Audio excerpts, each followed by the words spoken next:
Hi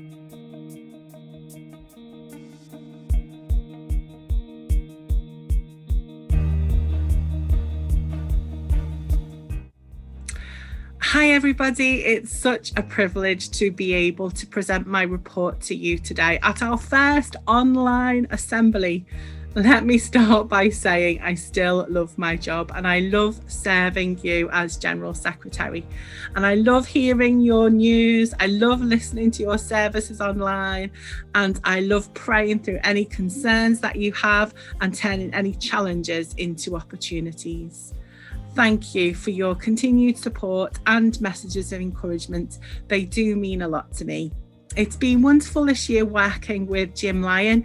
He is the new chair of council this year. He is very wise, and he even got his church in Yelvertoft on the local TV and radio this Christmas. But he has given so many of us the confidence to be able to embrace technology in a whole new way. My work has changed over the past 12 months. I've not been able to visit churches as I have been, so I've been sitting at my home desk, and at times that's been a challenge, especially when we've been trying to homeschool as well. But I am thankful for a good working relationship with Mark Tucker and the regular meetings with the church support team and members of finance. So I thank them for their commitment and their hard work.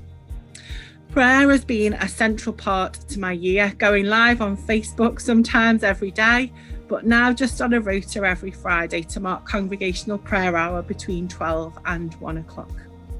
Connecting with the CWM, which is the Council for World Mission, has been a big part of my role this year.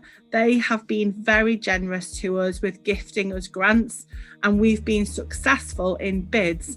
And they've kept member churches and connected through meetings and webinars. One change that has been made to our Ministry and Mission Fund is that in the past, this was automatically split 60-40%. So 60% would stay within the Congregational Federation Ministry funds and 40% would be given to CWM. But now we are giving you as churches the ability to decide for yourself how you'd like to split that money, whether you'd like to give 100% to CWM or 100% to the home church, to us, for our ministry and mission grants, or 50-50, or however you wish to split it. Just state on your covering letter when you send your donations for ministry and mission, so that we can be clear where that money should go.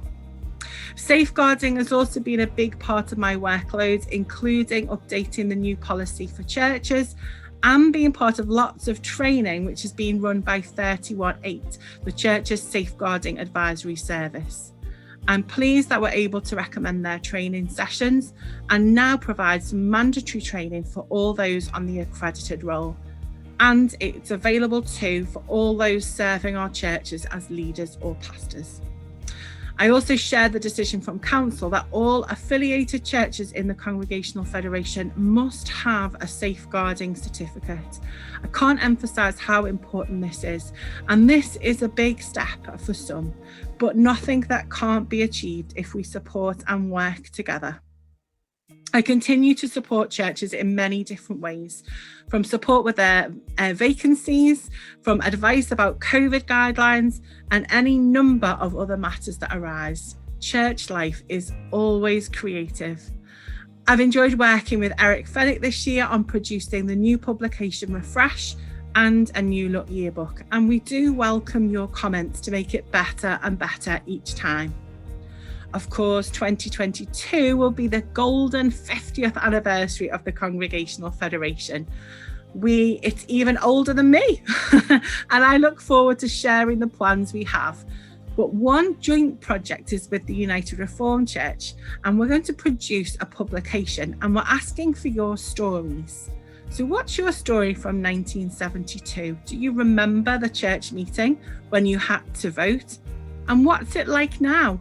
Do you share an annual service or work ecumenically with another United Reformed Church? Or do you have a United Reformed Church minister preach for you? Or do you go and preach at a United Reformed Church? Please do share with us just a few short words of about 300 words, or even a picture or just a sentence. The book will be launched this time next year at our May Assembly, and we're planning for all the profits to be sent to the Trussell Trust, which I know many churches do support. So be encouraged. God has used this pandemic in so many different ways to make us stop from rushing around, to make us pray more and in different ways, to change how we worship, to help us appreciate gatherings and singing and traveling and the beauty of nature and many, many, many more things. And as we continue through this year, may we rise to new life. May we flourish in all our relationships, but especially in the one with our wonderful Saviour. Thank you for all the work that you do in your church, and may God bless you abundantly as you continue to serve him. Thank you.